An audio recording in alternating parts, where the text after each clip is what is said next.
મેઘરાજાની ધમાકેદાર એન્ટ્રી. ખંભાળિયા તાલુકાના લાલપરડા, ભાળતર, કેશોદ, વિંજલપર સહિતના ગામડાઓમાં ધોધમાર વરસાદ. લાલપરડા ગામે ધોધમાર વરસાદને કારણે ફુલકુ નદી બે કાંઠે વહેતી હતી. ગ્રામ્ય વિસ્તારમાં વરસાદથી ખેતરોમાં પાણી ભરાયા. ગ્રામ્ય વિસ્તારમાં વાવણીથી સારો વરસાદ થતા ખેડૂતોમાં ખુશીનો માહોલ જોવા મળી રહ્યો છે. વડોદરાના શિનોરની નર્મદા નદીમાં આવ્યા નવા નીર. ઉપરવાસમાં સતત વરસી રહેલા વરસાદને પગલે નર્મદા નદીમાં પાણીની આવક વધી.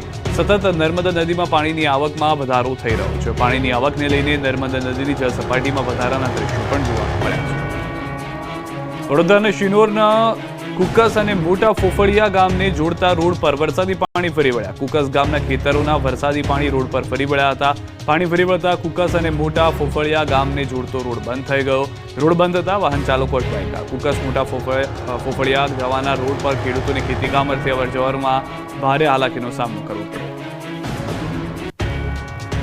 આગામી 24 થી 36 કલાકમાં સૌરાષ્ટ્ર કચ્છમાં ભૂક્કા કાઢશે વરસાદ.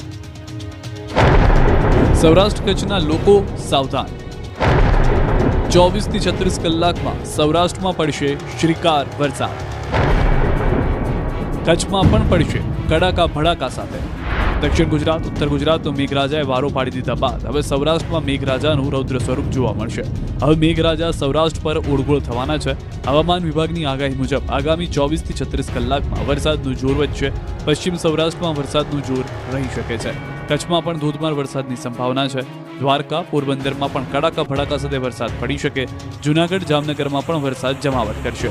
રાજકોટવાસીઓ 2 દિવસ સાચવજો, અહીં પણ ભારે વરસાદની સંભાવના છે. તો પંચમહાલ, દાહોદમાં પણ ભારેથી ભારે વરસાદ પડી શકે. ત્યારે કેટલાક વિસ્તારોમાં તો અત્યંત ભારે વરસાદ વરસી શકે છે, જે પૂર જેવી સ્થિતિ સર્જી શકે છે.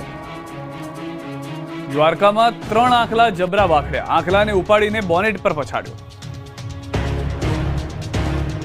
દ્વારકામાં 3 આંખલા વચ્ચે એવું યુદ્ધ જામ્યું કે એક આંખલાએ બીજા આંખલાને બસમાં અથડાવ્યો. તો રોષે ભરાયેલા સામેવાળા આંખલાએ શીંગડા ભરાવીને એનો એવો ઉછાળ્યો કે તે સીધો જ એક કારના બોનેટ પર પછડાયો. એવામાં ત્રીજો એક આંખલો પણ ત્યાં આવી ચડ્યો અને બગડાટી બોલી ગઈ. આસપાસમાં ઉભેલા રાહદારીઓ અને વાહન ચાલકો થોડા સમય માટે અફરાતફરી ભરેલી સ્થિતિમાં ઢંકાઈ ગયા. આ દ્વારકાના ભદ્રકાલી ચોકમાં જાહેર માર્ગ પર આંખલાઓ ઝઘડતા આતંક મચાવતાના દ્રશ્યો છે. રાહદારીઓમાં ભયનો માહોલ જોવા મળ્યો. આંખલા ઝઘડતા રોડ પર આવી ચડતા રોડ પર વાહનોની રફતાર થંભી ગઈ. બસ પણ ઊભી રહી ગઈ હતી. આંખલાઓ જાણે શક્તિ પ્રદર્શન કરતા હોય તે રીતે ઝઘડી પડતા લોકોમાં દહેશત ફેલાઈ હતી. તો ખંભાળિયા શહેરમાં પણ નગર ગેટ પાસે આંખલાઓનો આતંક જોવા મળ્યો. 2 આંખલા સામસામે આવી ગયા હતા. કચ્છમાં રોડ પર કારની સામે મગર આવી ગયો. કચ્છમાં રહેણાંક વિસ્તારમાં મગર દેખાતા ફફડાટ ફેલાયો. નખત્રાણાના રામેશ્વર રોડ પર રાતના સમયે ચાલુ વરસાદમાં મગર લટાર મારવા નીકળી પડ્યો. સિઝનના પહેલા જ વરસાદમાં રોડ પર નીકળેલો મગર એક કાર ચાલકે કેમેરામાં કેદ કર્યો.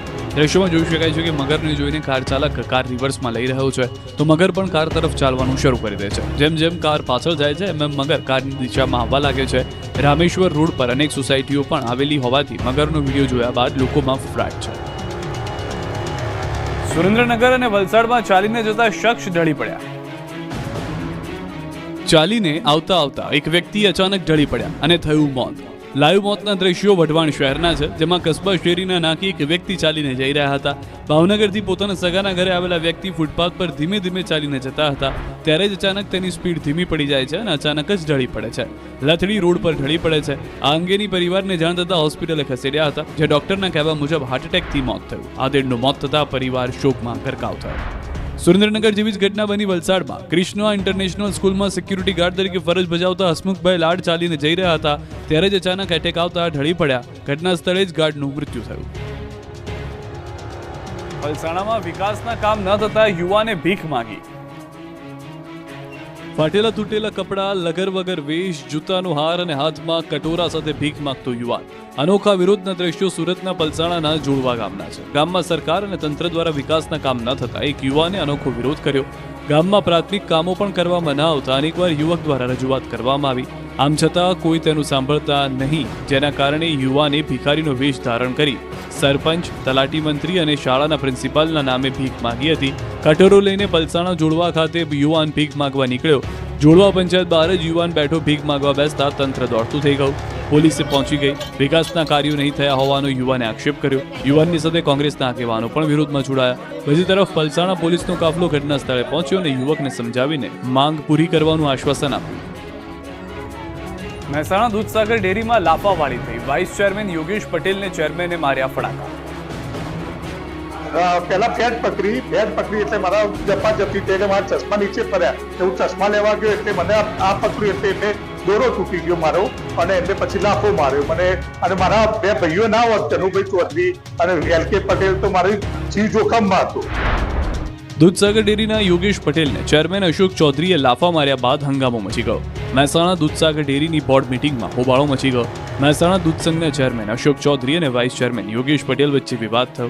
દૂધસાગર ડેરીની બેઠકમાં ભ્રષ્ટાચારના મુદ્દે વાઇસ ચેરમેન યોગેશ પટેલે સવાલો કર્યા, જેનાથી ચેરમેન અશોક ચૌધરી ઉશ્કેરાઈ ગયા અને મારામારી કરી. યોગેશ પટેલને લાફો મારી દીધો. અશોક ચૌધરીએ સોનાની ચેઇન અને ચશ્મા તોડી નાખવાનો પણ આરોપ લગાવવામાં આવ્યો. આ મામલે યોગેશ પટેલે ચેરમેન અશોક ચૌધરી સામે ફરિયાદ દાખલ કરી. વાઇસ ચેરમેન યોગેશ પટેલ અને તેમનું જૂથ B ડિવિઝન પોલીસ સ્ટેશને પહોંચી ફરિયાદ નોંધાવી. બીજી તરફ ડેરીના ચેરમેન અશોક ચૌધરીએ તમામ આક્ષેપ પાયાવિહોણા ગણાવ્યા. સુરેન્દ્રનગરમાં પાણી ભરાતા લોકોએ હલ્લાબોલ કર્યો. સુરેન્દ્રનગરના નવા જંકશન રોડ પર વરસાદી પાણી ભરાતા સ્થાનિકોએ હોબાળો મચાવ્યો.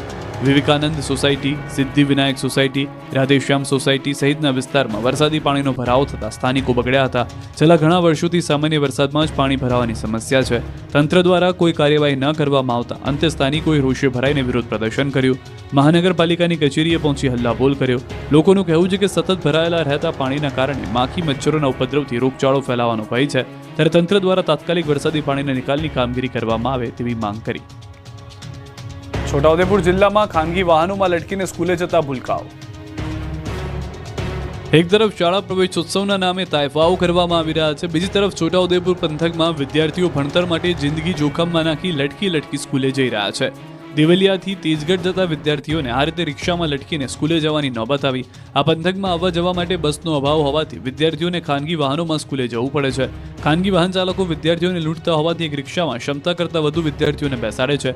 બાળકો પણ ના છૂટકે આ રીતે લટકી સ્કૂલે જવા મજબૂર બને છે, ત્યારે પંથકમાં બસ શરૂ કરવા માંગ ઉઠી છે. અમદાવાદમાં રંગે ચંગે નીકળી રથયાત્રા, જગતના નાથના રંગમાં રંગાયું અમદાવાદ.